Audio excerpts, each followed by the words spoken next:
Hi there, my name is Heather Hartwig. I'm an early literacy coach with the Lenawee Intermediate School District, and I'm here today to give you another quick tip from Essential 6 Bullet 5 from the Essential Instructional Practices in Early Literacy.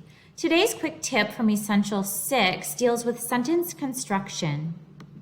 Let's go ahead and take a look at Essential 6 Bullet 5. So Essential 6 Bullet 5 deals with explicit instruction in letter formation, spelling strategies, capitalization, punctuation, sentence construction, keyboarding, and word processing. So today we're just going to take a look at that highlighted portion of sentence construction. And these K-3 literacy essentials are essentials that every child needs every single day that they are in school. So every day there should be some kind of explicit instruction in these things mentioned in Bullet 5. So helping students to construct sentences, it really allows them to convey meaning through their written expression. Students need to understand how punctuation and capitalization, which are mentioned in Bullet 5, go together and interact to form strong sentences. And as educators, it's our job to scaffold the students' learning so they can go from constructing a simple sentence to a more complex sentence. One way to do that is through a series of activities. There are 3 different activities we're going to talk about today that will help students to construct sentences and to scaffold that learning for them. So today we're going to look at sentence framing, sentence expanding, and sentence combining. So these 3 activities move from a more simple way to help students to construct sentences to a more complex way. And we'll talk about the 3 of those. So to start with, the first activity is sentence framing. So sentence framing is where you take a sentence that you want your students to construct and you're just going to leave a word out. So your students would know that the first 2 words are I, like, and then they just fill in that blank with something that they like.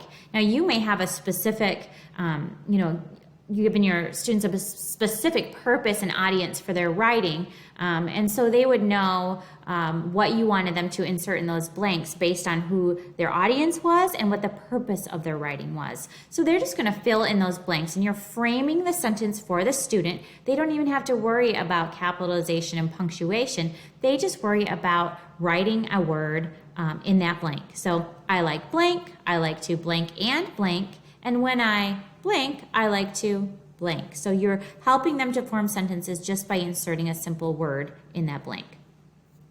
The next activity is called sentence expanding. So you take a simple sentence like the dog napped, and then you ask your students to rewrite that sentence with by adding a word that describes that dog. So here in the next sentence, they have described the dog as brown. And then you may ask them to write a more complex sentence. Now you're going to write where that brown dog is napping, okay? And they have on the couch. And then the last sentence, they've asked their students to insert another word that describes the brown dog.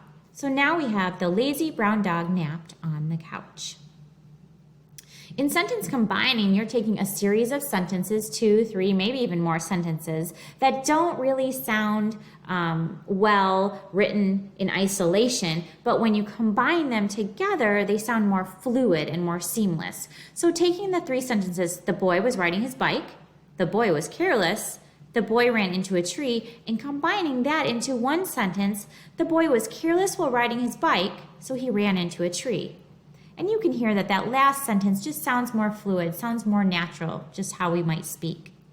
So using these 3 different activities and scaffolding that learning for students of constructing sentences can be a really powerful tool in enabling them with the ability to convey meaning through their written expression. And that all starts with being able to construct a sentence.